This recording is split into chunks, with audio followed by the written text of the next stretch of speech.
Also, I just wanted to give you a little bit of information about what's coming. In March, Linda Hans, who is here, Linda, for guests who don't know who you are, Linda's going to demonstrate making Ukrainian how do you say that? Pazansky? Oh, Pasanka eggs. And Oh, they're also Polish. yeah, and Slavic. Yeah. So, and then you'll have the opportunity, hopefully if all goes well, to try your hand at making one or starting one for yourself. So that should be fun. In April, Sally, who is in the middle back there, the lovely watercolorist in our club, and she's going to demonstrate a variety of watercolor techniques and materials, papers, different ways to use watercolor.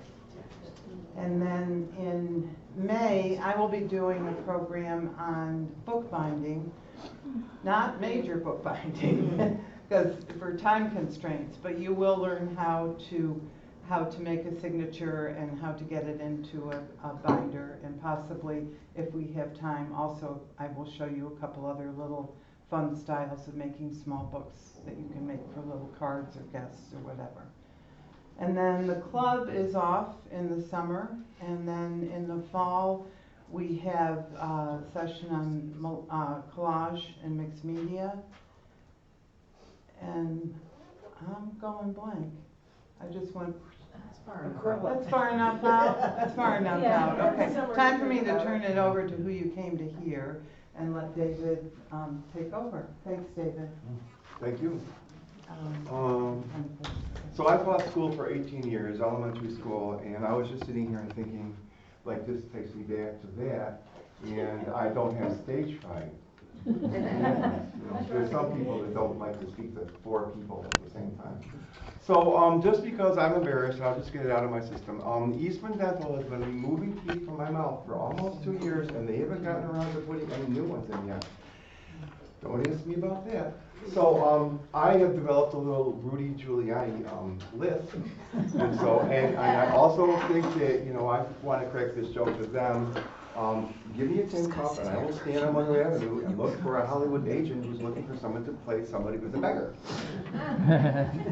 So anyway, now I get that out of the way. It's a treat to be able to talk to people here. And before I forget it, if I didn't write myself a note when I went to bed at night, I wouldn't remember to get up in the morning. So I have all the stuff that I'm going to talk about here. And I'm going to have to keep looking at it because I could talk about this extemporaneously, but it wouldn't be organized. I'm going to try to organize things. And what I'm going to do is do some drawing up here. I did bring some artwork as exhibits, but I think I'm just going to save that till later because I'm just going to keep running back and forth. Where is that? And this will go with that idea.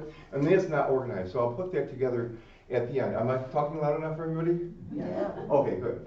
I'll just say this though, Francine has this book called Seeing Like an Artist, and I think it applies to any kind of an artwork. We think we know what things look like, but you really have to trust your eyes, and often you'll discover that if you're looking at it and you see, oh, it really is over there, or it really is up there, that's different from what you might have in your head about how to draw it or how to paint it. So, okay, so I'm going to start out this thing. I had never seen the film Sunset Boulevard. And near the beginning of it, Joan Crawford says she's playing an outdated silent film star. And talkies have arrived, and so she's passé right now. And she's talking about the essence of filmmaking, cinema. It's pictures, not words. And she says this thing, which I really great. She says it with her hand. We didn't need to talk. We had faces. So, interrupt me if you have questions anytime. You don't have to raise your hand, just interrupt me. I'm actually not interested in anything else other than drawing faces and drawing bodies, and mostly faces. And I feel, I came from a men's group that meets every Wednesday morning, and I told them that I'm going to come over and give this presentation. I said, oh, you're an artist. And I said, when I got up this morning, I knew I was going to be doing this, and I thought, you know, how did I learn how to do this? I have been interested in drawing faces since I was a kid. I remember that I did 2 with colored pencils and gave them to my grandmother when I was about 11. That's my first memory, but I've drawn faces my whole life. I have never gone to a class that taught anything about drawing faces. Yeah, I've looked at anatomy books. That didn't really help much. And I'm going to jump ahead. It's my last note. It just fits in right here. If you want to learn more, go to the library. And don't get books about how to draw a face. Don't get books about anatomy. Get books with famous artists. Go and get books by the masters and either draw there or bring them home and copy them. Before COVID came, I used to go up to, I was the 3rd floor, the 4th floor in Cutler? Yes, Cutler Union. And they have a really great art library up there. And it's all great artists, you know, it's not like cartoons, there's nothing like that up there.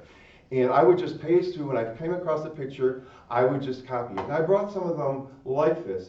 And they can really, just by copying what great artists have done, teaches you a lot more, actually, than what I'm going to teach you or that you would get by looking at an anatomy book. I am talking, this is like how to draw a face, but this is actually how to draw a head. Because you really can't draw a face without drawing a head. And you can wreck a face by not having the head be wrong, the structure of the head. So that's really what I'm talking about. I'm also not really talking about painting. You know that drawing is the basis of art. And, oh, and I probably should say this too. I'm going to have a hernia operation in May, and I've discovered as the months go by, you know, of course, you had scheduled it, 14 years ago. And, we get to have it now. I will have to sit down periodically, like for 5 minutes, and revivify myself.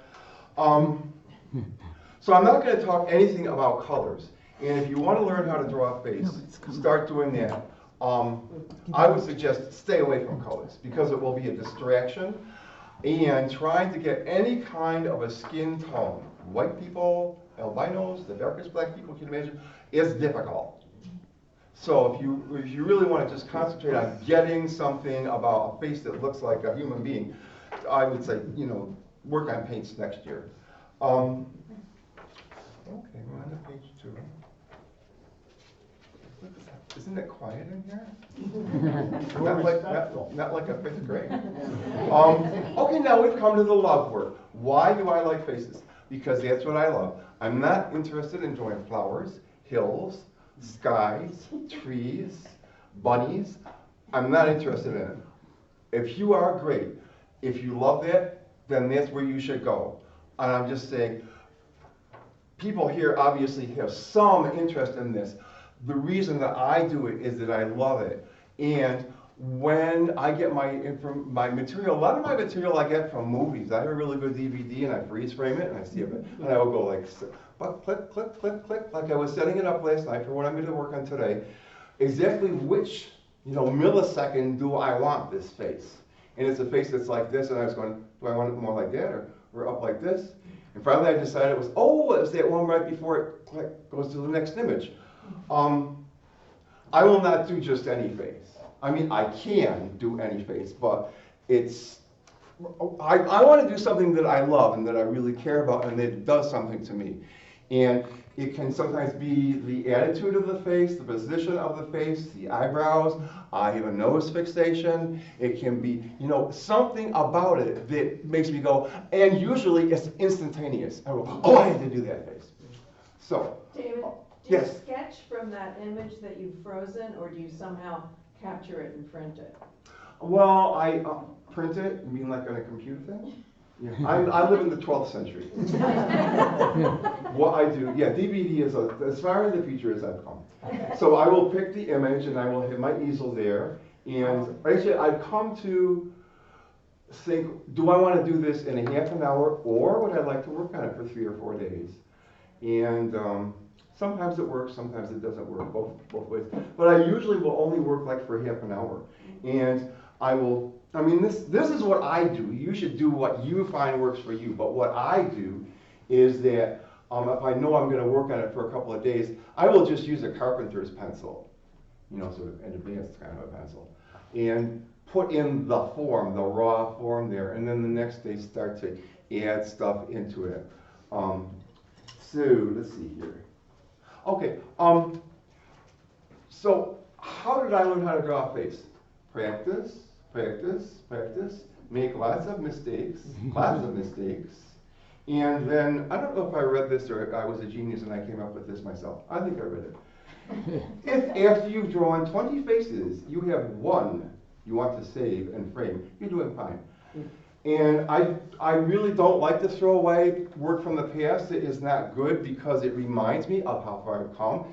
And it also reminds me of mistakes.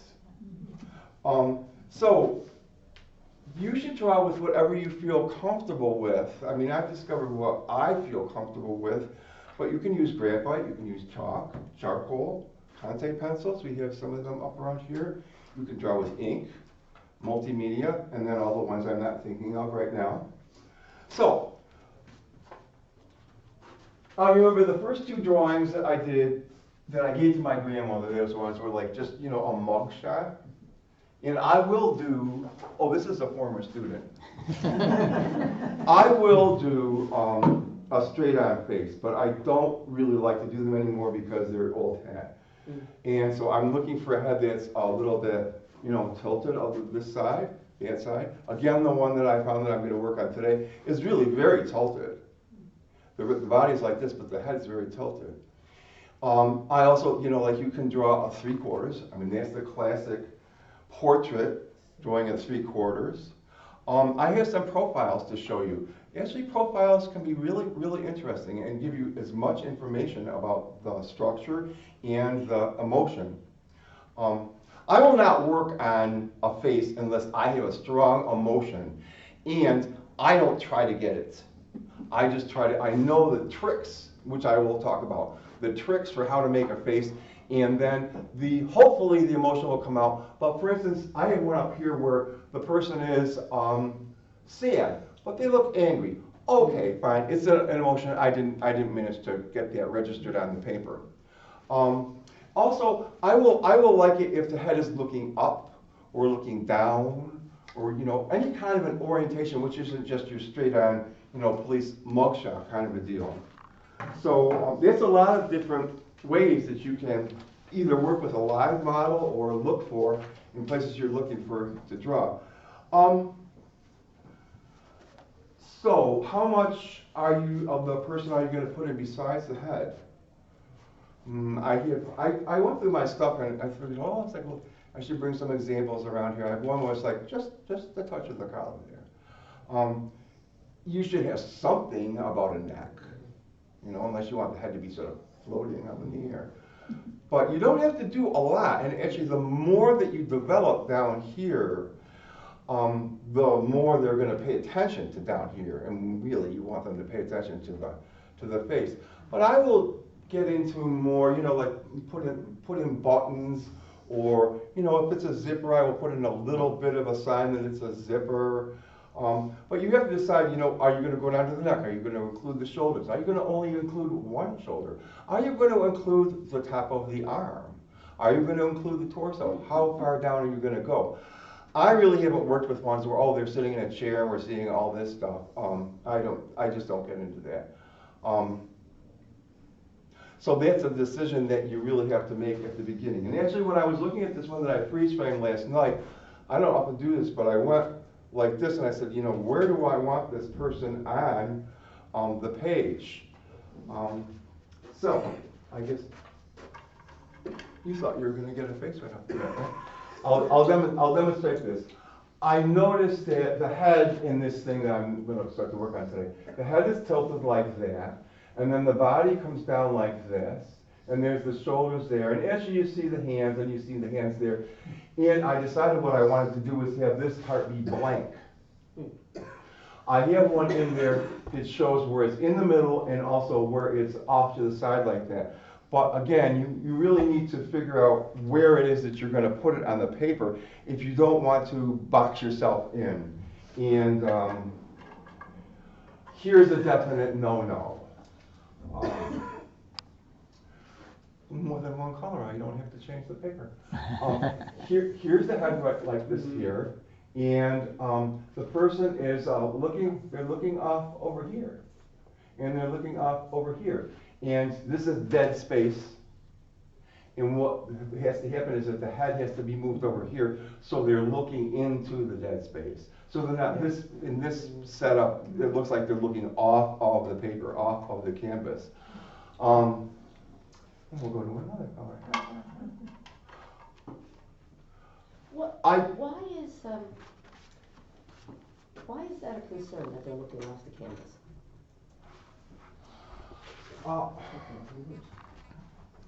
Yeah, there's well, how can I answer that one? The viewers You would wanna follow keep them off the canvas. Yeah, sure, go ahead, Todd. You want to keep the viewer within the painting. And if the viewer looks and their eye goes off, well, where? It's not You're seeing no longer in the anything, painting. It does say something to do with composition. Like if you're Yeah. doing a landscape, you probably don't want to have like a main tree coming up in the middle. It would be good to have a main tree coming up over here because then your eye stops there. And they have like done kinds of psychological things of where do people's eyes travel around in a painting.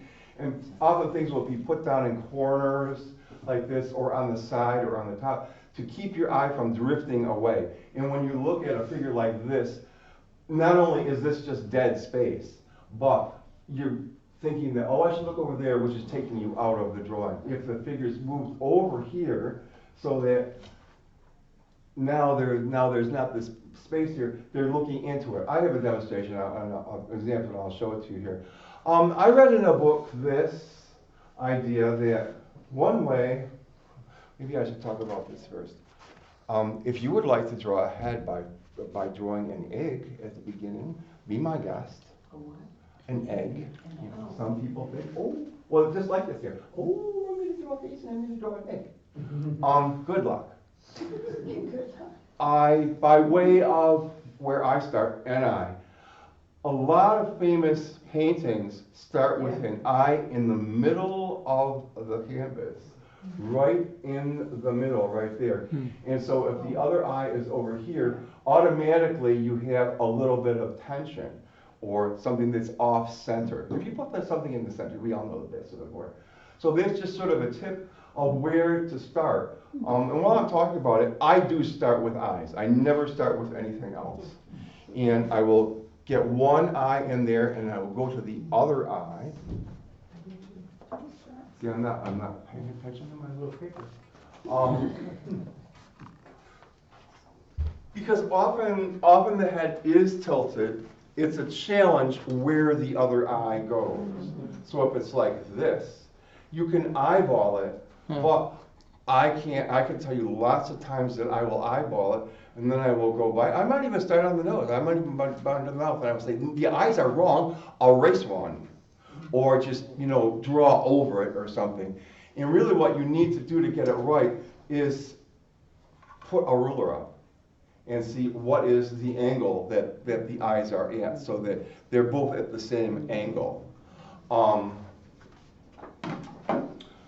There are a lot of different kind of proportion things, And famous artists in the past have studied this, like Leonardo did a lot of this stuff.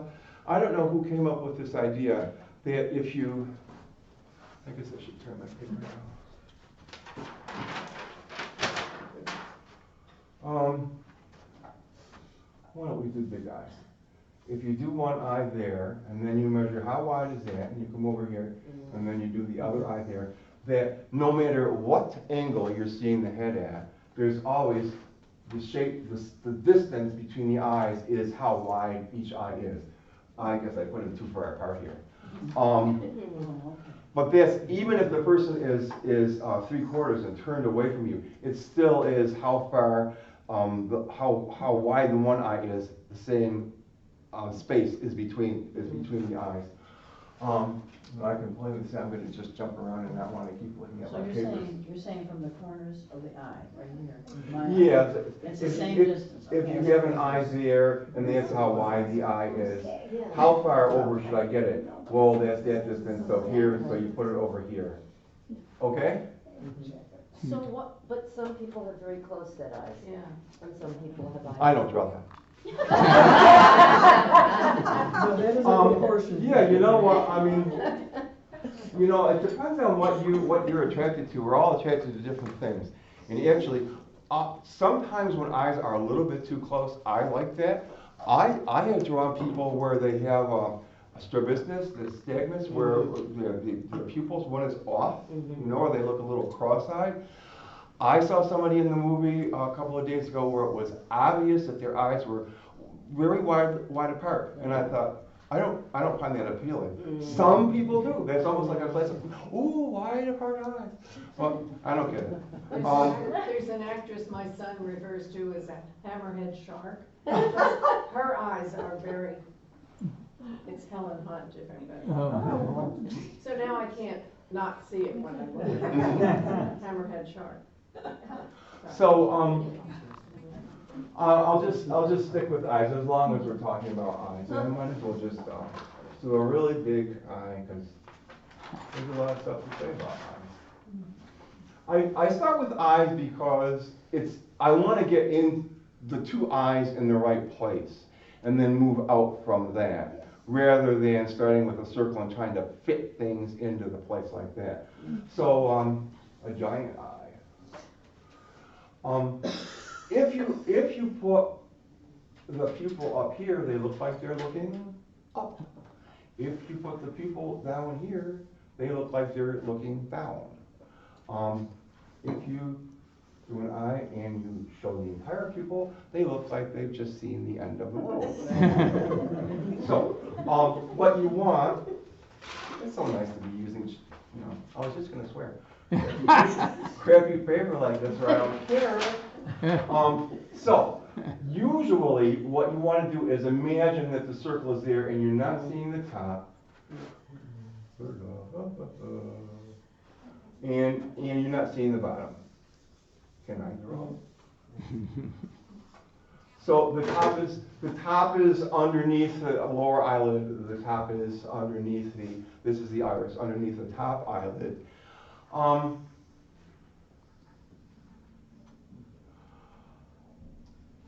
Often when I'm drawing, I don't really pay attention to, you know, where the pupil is. You can. What is, I think, more important is to pay attention to where the one little highlight is so that they don't look like they're dead. Yeah. And I've made that mistake many, many times, and I can try to correct it by doing a little erasing or take like some kind of white chalk or something. I've even been known to take like a titanium white oil paint and just go, dot. I did, actually, I'll show you the one over there. You don't have to have a highlight in both eyes. You can have a highlight in just one eye. But if there's no highlight in either one of them, it can look very deadening. The top, whatever is up here on the top, is darker than what's on the bottom. Because usually the light is coming down, and the light is going to catch what's down here, but the eyelid covers over some of what's up there. And again, you know, if you have the person with the pupil over on that side, you know that they're looking in one direction or the other. And this can add a whole emotion to the artwork by not having the pupils up here. They're actually looking at you. Actually, to try to get that feeling in a drawing or a painting where they're following you around the room and they really are looking at you. Well, I can't. I don't know how that's really done. That's really tricky business. So let's see here now. I guess I already said that. It's better to have a face be a little off center on whatever it is that you're drawing. And I guess this should fit in here too. Maybe I should just show these two things here.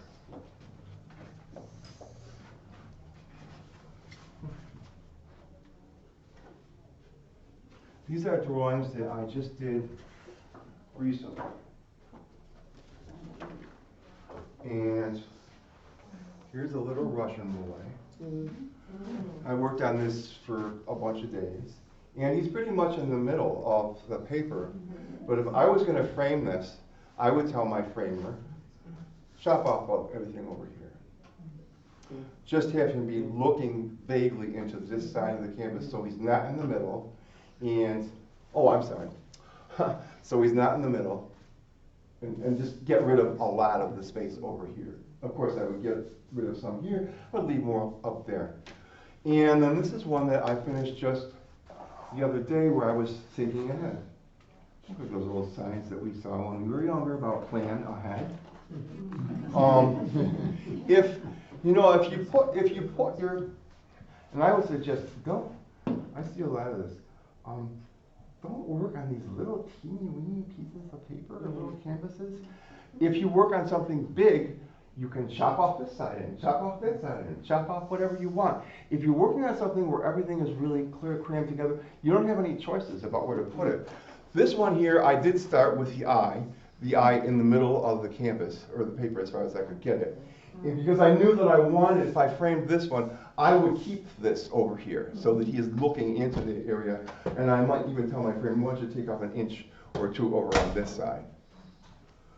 So your eye that you started in the middle, that was the left eye, that as we're looking at them. I usually start, you know what, I usually start with the eye that is closest to me. This is closest to me, and that's where I started. And I did not use a ruler. I just eyeballed where this is going to be over here. And this is a 3/4 view, but you can still see that it's pretty much the distance of one eye is in between the two eyes.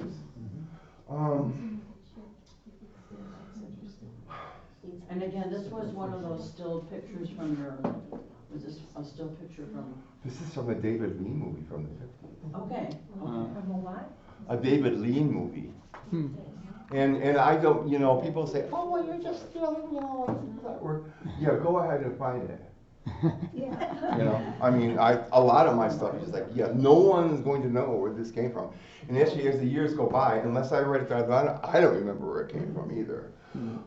The other thing I'll say about this is that it's easier to just, don't work on the hair too much. I've destroyed a lot of pictures by working on the hair too much. So I got to this point and I said, stop. Big paper. Big paper. Another place where I have a problem with wherever the person's cheek is, knowing where the cheek stops and the rest of the world begins. I have a big problem with that, and I have to sometimes play with it and push it back and forth. Sometimes even with colors or with charcoal, I will give up and then just take a piece of whatever and go down along the side and say, well, that's where it is. Just to rather than building out, just cut it off by something on the outside. This one, luckily, I did not have a problem with that. Where I had a problem was with this shadow underneath the chin. Again, it started off too dark, and when I looked at it, I thought, my eye is going there. I don't want the person to be looking at the shadow and the chin first.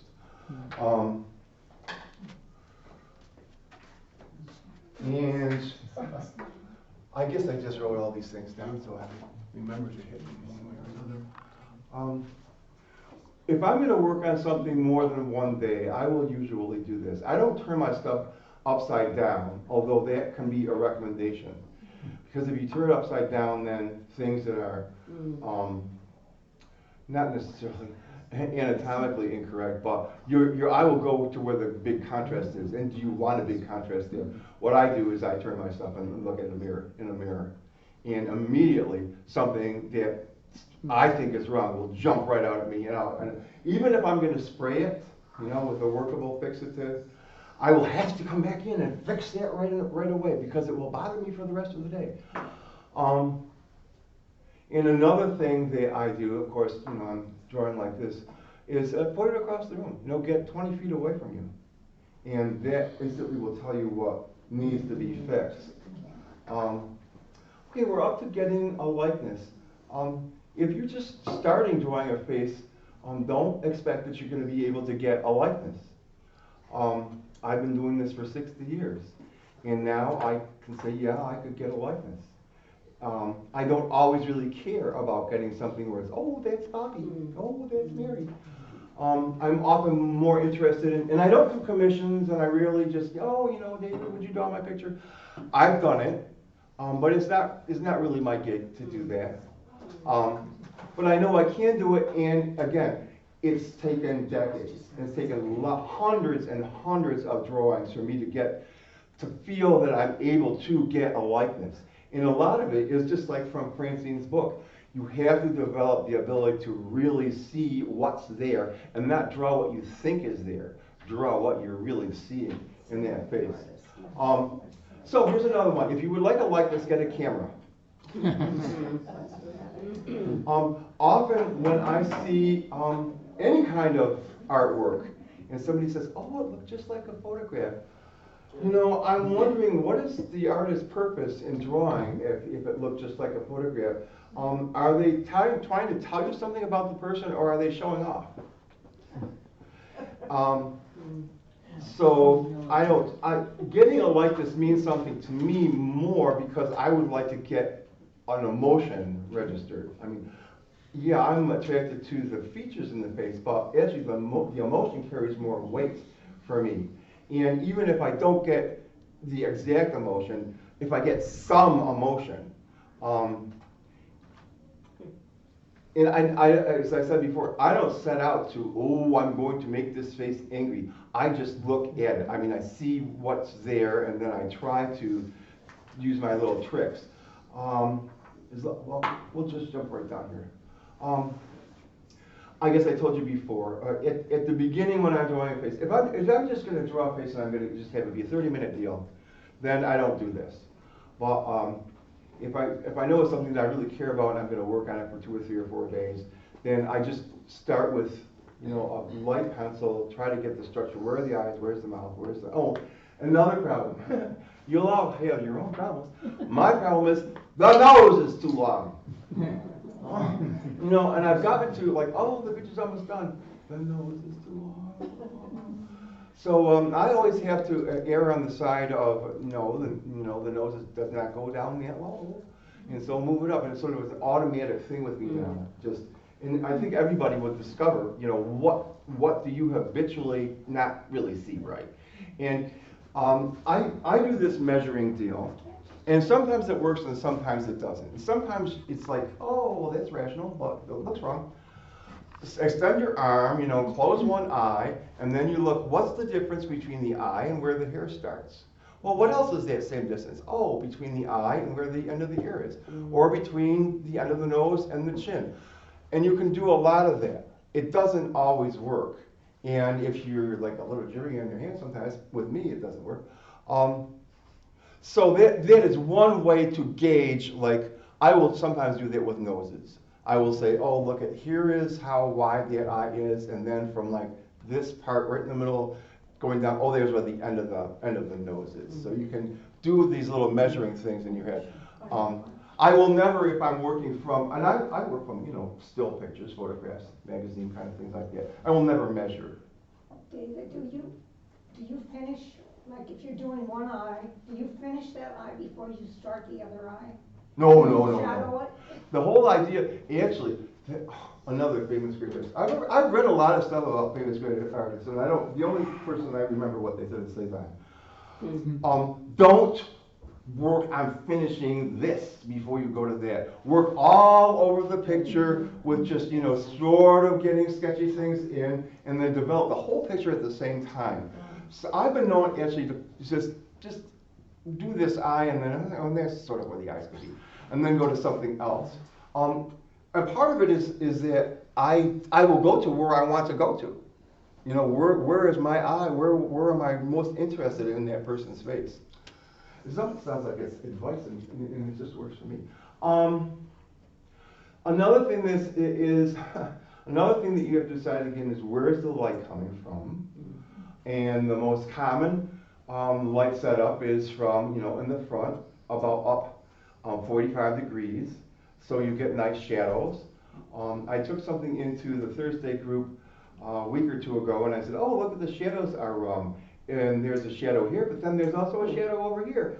That's wrong. And the people in the group said, oh, but it doesn't look wrong. And here's a good example. Only when I analyze this. Now, I was working from a still in a movie, but it actually is wrong because there's a shadow here, there's a shadow there, and there's a shadow there, which sort of tells you that the light is really high, but theoretically, all of the shadows on the darker side should be on the side where the light isn't coming from. I guess the light is coming down here, and that's why there was a cast shadow there and a cast shadow there. And that's a cheap dark shadow in a way, right? And it's, I mean, another thing is like how naturalistic and how realistic do you want your work to be? I didn't really bring some of my stuff that is like, well, this is not, you know, trying to get a likeness. This is just, so if you're not really locked into reality and trying to make it look like it's something that's a real living person, then who the heck cares about where the shadows are falling from? If you do want it to look like a regular looking person, you have to worry about that. Shading and contrast. Dark and light. I already talked about the eyelid, the top of the eyes. Usually the darkest place, maybe I should just keep you up here. Although you probably won't sit there. Usually the darkest places, unless the person has dark hair and there's shadows in the dark hair, are the nostrils and the line between the lips. And this character has pretty much a line going right across, but you don't need to do that. It's actually better sometimes just to draw a little bit of line here, and then don't draw it there, and then draw it over there a little bit. There's also, as long as I'm talking about mouths, a little bit darker at the corners of the mouth. You must have done this before. You're agreeing with me. And then really, Does no one ever agree with you? you can see really where the light's coming from here, because this part of the mouth is darker than the other side. There's really nothing there. This is more important, I guess, when you're painting. But mouths don't have outlines. Mouths is just a transition from the skin on the mouth to the rest of the face. And because mouths are generally darker than the rest of your face, they're going to be darker. What happens with, what part of the lip is darker? The top part of the lip is darker, because the top part is in the shadow, whereas the bottom part that curves out is lighter. And there really, I didn't put anything in. The only thing that shows you where the mouth, are you able to see this here? The only reason that you know that the bottom lip is there, how it's there, is because of the shadow that's underneath it. Again, that's another danger point. You have to be aware of what amount of contrast you have. And that with this one, it's sort of more minimal contrast. That was why I was bothered by this and had to try to get rid of some of it. And I didn't really accentuate the shadow underneath the lip, because it would be, your eyes would be dragged to that area. Is it easiest to just avoid teeth? Yeah, as long as you're bringing up teeth. I have a couple of danger areas. The thing that I'm amused about is, like, I thought it was going to be just read right down here and just follow right along, but yeah, forget that. And actually, that's a mark of a right brain, right? You know, it's like I can't work on anything for longer than 10 minutes, and then I have to work on another thing for 10 minutes. Yeah, teeth are a big danger zone, and you're always bordering on, like, oh, it looks like the Cheshire Cat. Like big smiles, if you would like to put all of the teeth in there, wonderful. I did one about a month ago where it was a bit of a smile, the lips were parted, and you just saw the two teeth right here in the front, like I don't have. And that was, I had to be like, whoa, let's be really careful here, because they were in shadow, and because teeth are white, well, not mine, but if you don't treat it at all, the teeth are going to jump out at you. And the structure of teeth, with how close are the teeth together, where is the little line separating them? If you want to try to draw 8 teeth Be my guest. I think it's a big danger area. Another danger area is eyelashes. If you're drawing somebody who's a high-class movie star and she has some gorgeous, eyelashes, fine. But often eyelashes, even just the way they look, will draw you to them, and it will make men look effeminate. If you start to draw, I just leave out eyelashes, basically. Basically, what I do with eyelashes is just make the top a little bit darker, and it reads as eyelashes. I know I have another danger area in here, but you, Casey, here, what do we have here? I had a sculpture teacher, say, if you include the teeth, you make it look fierce. Yeah. It's,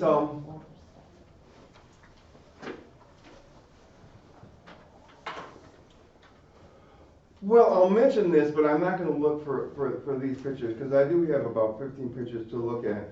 Just other things, a lot can be accomplished with a little, and I'm often stunned by what can be accomplished.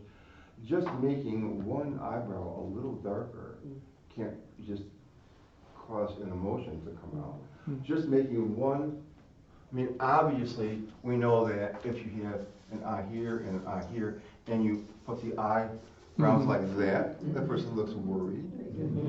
If you go like this, and you put the eyebrows like that, they look mad and angry. Doing things to that extreme sometimes works, but you don't need to go to that extreme. Even just putting a little bit down on one side or a little bit up on one side will give you a feeling, will give you an emotion. The same thing with the mouth. Just by having a little change at the edge of the mouth can read as a smile or a smirk. Just lowering it a little bit. With this one, I didn't really want him to look so sad. To me, he looks more sad than I wanted him to look, than he did in the picture. I just didn't want to play with the edges of the mouth, but that's really what reads as the person looking unhappy. And it's not a big frown. I think I've destroyed more pictures by overworking them. And it is part of, or it's like, who said this? Genius is knowing when to stop. And I keep trying to teach my left hand to hit my right hand and say, now you should stop. Often though, I'm just like, oh, I'm on a roll, I'm having fun, and then I wreck something. And it can be wrecked because you put in too much. There's a lot to be said for leave. My mother used to say that, I don't want to see nude people, leave something to your imagination. Well, it works in art too. We often think, oh, well, I saw that, but it really wasn't there. It was because you were adding something to the image.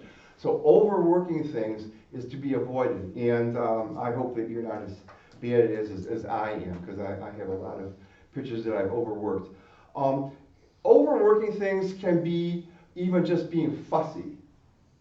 Oh, this nostril isn't really quite right. I just want to work on it for the next 7 days. And that kind of stuff reads. You look at this person, oh, they spent 19 years working on that one nostril there. And then that will make it look sort of a kind of a dead feeling. So again,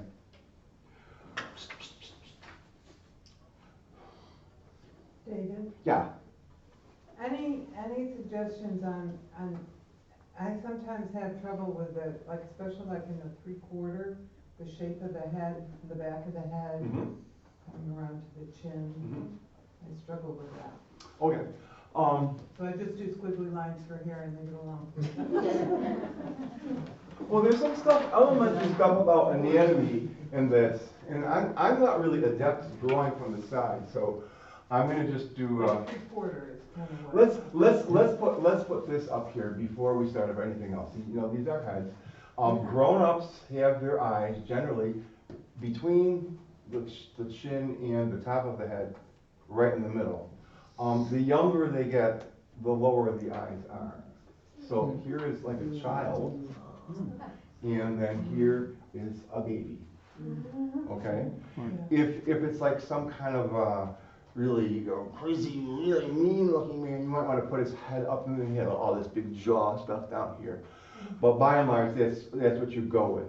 So I'll say I'm going to start with this eye here. This is just going to be a really rough thing. And so now I'm going to put the other eye over here. Noses don't have lines, they're like mouths too. And the only way you can really make a nose that's convincing is by shading, and that is tricky. But I'm just going to use a line because I'm going to try to get across what Karen's talking about. So we have this going down here, this goes over here. And so because this nostril is closer, this is a bigger nostril, this is just a little teeny nostril over there. And then, one of the other things about mouths, I forgot to say. Here we have a mouth. This is like, just traditional looking mouth. You can study this in photographs. This is often something people don't even notice it.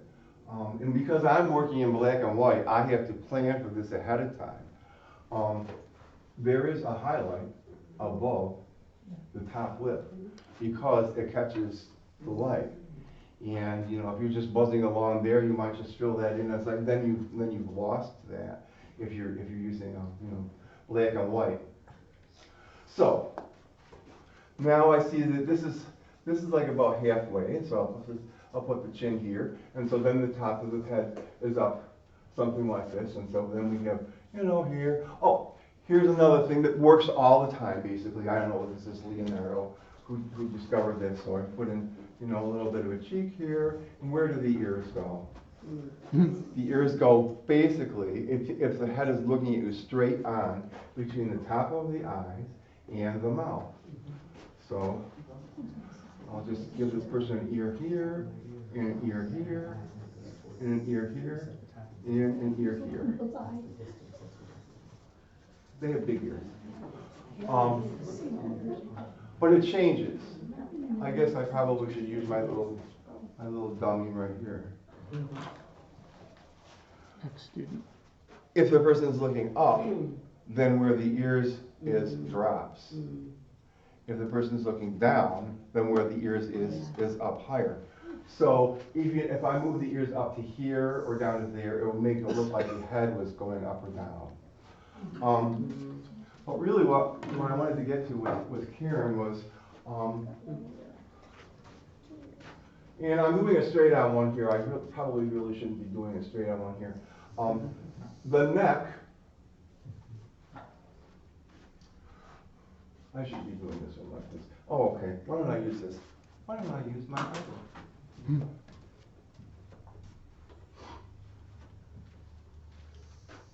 Where does the neck go to? It goes behind his ear. And often people will draw the neck going right up like to the ear, but your neck goes up behind your ear. So anatomically, that's what has to happen. The neck goes up and it meets the skull behind the ear.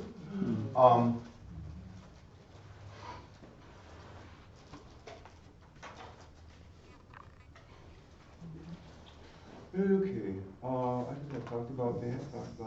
Again, noses, you just have to really pay attention to where the light is coming from.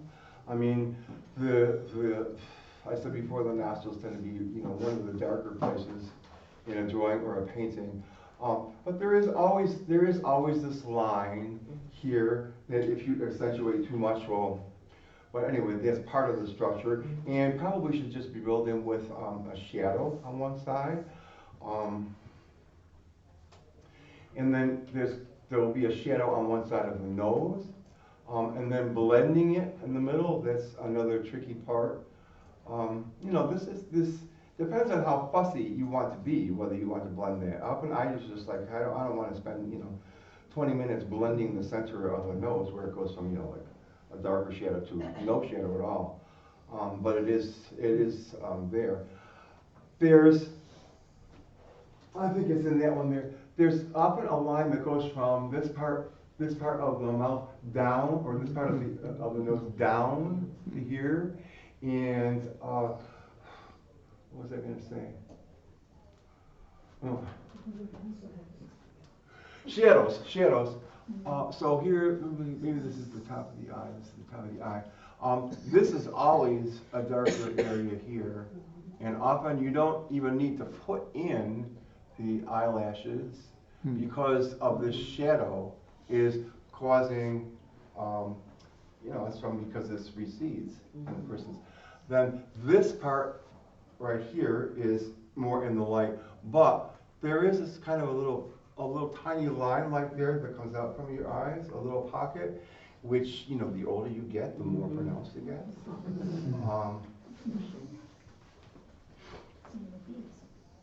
Yes. Saying that made me think portraits of older people will be considerably different, more fussy, more shadows. Well, Most I mean, there's the old thing about like you would like to make people look a little bit better than what they look. It depends though. Sometimes you want to honor the wisdom of the Yes. aged. And the wrinkles in a face are gorgeous. I will reject faces like this at this point. If I think the face is beautiful, and it's one part of beauty is regularity. And if the face is beautiful, and I think there's not really anything very distinctive about it, I won't even try to do it because it will be boring. It actually is more interesting to do people that are older because their faces have more character. Right. What am I thinking about to tell you here? David? Yes. When you are doing a drawing, Yeah. like the one you just showed us, and you've taken it from this, whatever it's clip art or this stop motion, Mm-hmm. are you standing up at your easel, or are you looking down? No, And that's here. It's like this here. So Barb is the television, and my easel is right here, and I'm sitting and I'm just looking directly at it. And then where is your, is it up like this, or is it down like this? Oh no, Your it's up. paper. It's up. Oh, your paper is up. Yeah, just like Okay. this right here. But this is lowered, so it's like at my eye level. Which sort of brings me to, if you're working with, anything like that, a television, or if you're working with a person, don't do this. I'm going to draw the person, and here is where my easel, here's what I'm working on, and the person's over there. Don't do that, because you're going to give yourself a stiff neck, and you'll be constantly going back, and it's harder to gauge where things belong. Have them be just to the side, depending on whether you're left-handed or right-handed, just to the side of what you're working on, so that you can just go bzz, bzz, bzz, bzz, And very then rapidly. also, because I know your home studio, do you usually have like complete quiet, or do you have like nice music on? Because I know that's influences the outcome. I'm addicted to noise. If I don't have any noise on, I feel like I'm dead. But what kind of noise? I sleep with a fan. If I didn't have that fan there, oh my God. Yeah, that going. And generally when I don't want something that's heavy duty that I really have to pay attention to, but I will generally turn the radio on. It might even be a program that I'm not paying any attention to. I might put it in, a CD, put it in a tape, or just turn on, XXI, listen to music, but something in the background. But that's just, totally up to you. I just really I don't like complete quiet. Although I'll tell you, here's a story. When I was still smoking cigarettes, I discovered, you can go out to the reservation, by Buffalo. And so somebody told me how to get there, and I didn't get there. And I found that, I'm going up this road, I wonder what it is. And what it turned out to be was a reservation, like a kind of place where, Native Americans would get together. And I opened up my car, and you know what I heard? Nothing. And I had never heard nothing.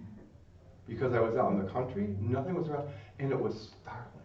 I will never forget. Like even if I stop talking, we're hearing things, and it's hard to get away, in this country or whatever, this age, and not hear anything. Okay, so there's this little groove, and that will have a little bit of a shadow on it there, okay? And then off to, generally on the side where the light isn't, there's going to be shadow here, whereas on this side then, it's going to be light.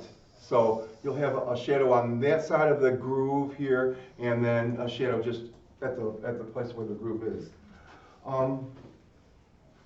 So here, at the beginning, just sort of put hair in a general shape.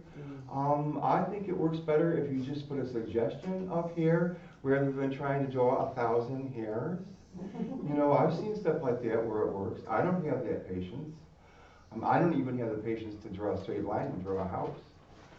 But it's up to you if you want to do that. But I find that the more details in hair, the more you're looking at the hair, really rather than the person. If you want to put in details, leave it till later. Somebody asks, you know, do you finish one eye before you start the other? You can just say, oh, here's the top of the hair. Here's sort of where the hair is over at this side. Generally, so you have am I getting things in the right proportion? And again, it's another thing. Oh, the hair doesn't go up that high. You know, oh, the hair goes up higher. So less is more. That's my suggestion with hair. I've ruined drawings by overworking the hair. And again, if you overwork the hair, it looks fussy and pretentious. And I brought this one. I do like to go to the Thursday groups. And so I come home from a Thursday and I will stick something up in my living room on the floor, and I will pass it, 50 times during the week. And if I can still stand it, then I will take it in. And I brought this one along because look at the hair. I mean, there's a lot that's left out.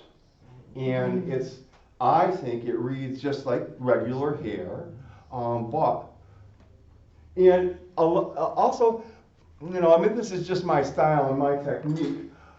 Like what your line is like. Are you the kind of person who does precise lines? I'm not. I don't like it. I don't like to do it. I'm a jittery, anxious person. And so that's why you get that kind of stuff. Again, this one is when I'll just talk about this. The eyes are sort of a little squinty. I mean, I don't remember saying, oh, I will do the squinty eyes. Maybe he did have squinty eyes. And with the clothes, I will just try to do like a hint of clothes and not get it overworked. See, I think if I carried this over to the side here, it was like, oh, you didn't really need to do that. Just like up here, I didn't really need to put in a lot more hair than what is there already. So that's the kind of more is less deal. Okay, so major areas. We talked about teeth. I talked about eyebrows. And just so much, I can't overemphasize this, so much in expression can be caught with just a very small mark. Just a slight alteration in the mouth, slight alteration in the eyes, in the eyebrows. So don't be, afraid of getting an expression. I think that most people, they want to do a face because they like to look at it, but they want to catch some sort of feeling to it. So what is the person wearing? Well, if you're working from something, you can copy what they're wearing, but you don't need to copy what they're wearing. You can change, how it fits. You can change where it lands on their shoulders or on their neck. If you're working from a live model, you're a rich person and you can hire people, or you're doing your neighbor, or you're doing each other. I can't believe that I've been talking for an hour. And the person has some say. The person can either be dressed casually, how they just want to be dressed, or they can, dress up for it. A hat. I have hats over there. I'll show you these in a couple of minutes. Hats can be interesting to add to a picture. Jewelry can be interesting. And again, if it's like a whole chain thing here, just a couple of like notches of the chain, and maybe just a couple up here to give you the suggestion that the person has a chain there, or a bracelet. So Rembrandt, this is something that Rembrandt used to like to do. He used to like to do people from the Bible, and he had a big heart, so he would walk around and he would look for people that had an interesting face, and generally he would like beggars. he would walk around and find somebody that, was just sitting around eating a sardine and say, why don't you come over to my house and I'll give you some nice meal here. And by the way, look at these fun clothes that you can wear. And so then he would dress them up, and there, all of a sudden, now we have Moses. And you could do that, with anybody if you have the right kind of clothes to create a character. I'll jump ahead here. You might want to do, your children, your grandchildren, people that are not grown up yet. And often that can engage them in the whole process if you let them choose their own clothes and pretend to be somebody. I have a couple of pictures to show you about that. Props can reveal character. What kind of thing? Maybe the person plays the violin. Put the violin in the picture. Maybe the person likes to cook. Well, have them holding up a pot and a pan. Anything, that will give more of a reading as to the person's personality. So I have this part. Where do you find people to draw? I always go to people that I care about and that I love. You can pay professionals, you can look in the newspapers, you can look at magazines, of course you can look online. I would not know how to look. I've never seen a Facebook page. David? Yes. And just point out too, you can go, if you Google, faces Yeah. for portrait drawing that are, what's the word, that are, where it's legal, what's the word? Image copyright free. Copyright free. Mm-hmm. I've done that and come up with a whole page of different faces, and you can just sit there and sketch and practice. That's a great way to learn. Yeah. Yes, to do that. I mean, any face, wherever you see a face, if it's going to stay there for long enough for you to draw it, is great. Speaking of like photographs of families, photographs of friends, the bigger the photographs, the better. The thing that's to stay away from with photographs is that ones that have very little contrast, where you don't really get a good idea of where the shadows are coming from, because the faces can look quite flat. You don't need to slavishly copy whatever it is that you're working from. If you want to subtract things and add things, take out a hat, change the pattern in the clothing because you think that this would be more effective, fine. Leave out the background or put in the background. I think it's so funny. I should just go home and say, the next time you do this, just don't even worry about following this. Another place where I've destroyed a lot of artwork is by backgrounds. And I should have learned, just paint it green. And don't do anything else to it. You don't, especially with a portrait, or a face, a head, you don't want to have the background really compete with it. You can have an accent in there. I mean, I don't always finish my drawing and I have to return the movie. So I got this from a documentary and I can quickly rough end this here. It's a face, and here's the eye, and here's the nose, and then we have the mouth here, and then we have the chin here, and we have hair here, and this person is looking out of a train window. And because of the angle, and this is part of why I liked it, there's an angle over here, and then there's this angle coming down here, and this angle here, and this angle there. And I thought it was just, not only the face engaged me, but I thought that the setup was really interesting. So you don't always have to just have a plain background. And sometimes I've been known to forget that those windows there. People that come to Thursday have heard me say this. This is an Irish painter who died some years ago, and who wrote a lot of really cool stuff. And he said that often he will get to a place where it's an impasse in his artwork, and he won't know what to do with it, other than maybe throw it in the garbage, and he'll try to wreck it. And I find that works for me. If there's something in it that I'm just not really liking, and I think maybe I should tear it up because it's garbage, I will sometimes just kind of go like this, or like add something over here, or just go ha ha ha ha, and that will either wreck it or make it, oh, now it's alive.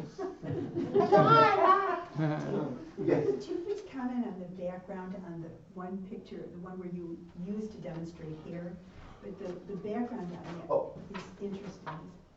Well, yeah, this stuff isn't his hair, and this dangly thing isn't his hair either. That's not a woman? I mean, his hair, I can touch this. His hair is there. This is something else. I don't know what it What it is. looked like. And this is like sort of a fudge on the hair. And again, I don't like to be really precise. I was in the figure study guild before it formed, and there was a lady who she liked to look like this. And I said, well, that's wonderful. She says, David, you're loose. I said, yeah, I don't have the patience to work like this. And she says, I wish I were looser. If I start to get too precise, sometimes I will just oh, let's just put that in there, because it adds some energy to it. But again, though, it's a taste kind of a thing. It's a thing, if you want to do that, you can, or if you don't want to. Did they address what you were looking for? Thank you. Who is the Irish person? Oh yeah, his name is Francis Bacon, or his name was Francis Bacon. Sure. Yeah, he did a lot of really, he did figures. He did a lot of really disturbed kinds of figures. Where are we going here? Okay, if you're working with a person, you have to gauge how long they want to sit still. And some people can, the farther you get into this whole drawing a face, you don't have to have the person sit rock still to be able to continue to draw or paint them. But they have to be reasonably in the same, position. So now I'll talk about the Cézanne drove people crazy. He did his wife a bunch of different times, and 10 minutes later he would shout at her times, "Don't move!" And it's 2 hours later and he's still doing that. He also did, he would have people sit for 100 hours. No, not continuously. Come back tomorrow, come back tomorrow, come back tomorrow. I forget who this guy's name was. I think it was an art critic who sat for him. And he did 200 sessions of this man. And then he said, oh, there's 2 spots on his shirt. They need to be corrected. If I were to try to match the color, I'd have to start all over again. And about the same person, he said, oh, look, I've worked several hours on this shirt here. I think I have the shirt right. So, depending on who it is, how much they can sit. And it's difficult to sit still for a long time.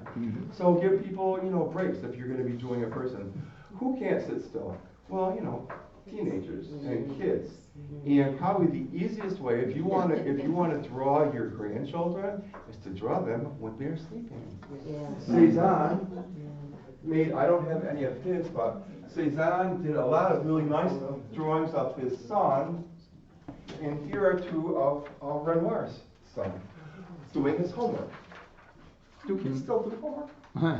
They're supposed to.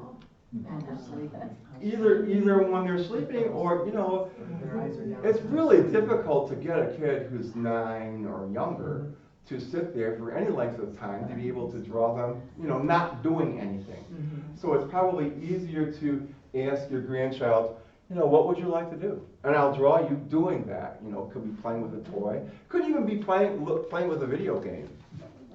Something where they're not really having to just sit there and be bored out of their skull. They're distracted, and then you can focus on really what the person looks like. Okay, I talked about that. I talked about that. I talked about that. Okay, the last thing I have to say is this. It's more of the more is less. I find that for me, it's good to leave things incomplete. And we've talked about this. I mean, it's like Leonardo said, is anything ever finished? How did I manage to miss that one? Did you know that some people think that he used himself as a model for the Mona Lisa? Yeah. What? Yeah. Okay. It's been around the bush. Yeah, he said, is anything ever finished?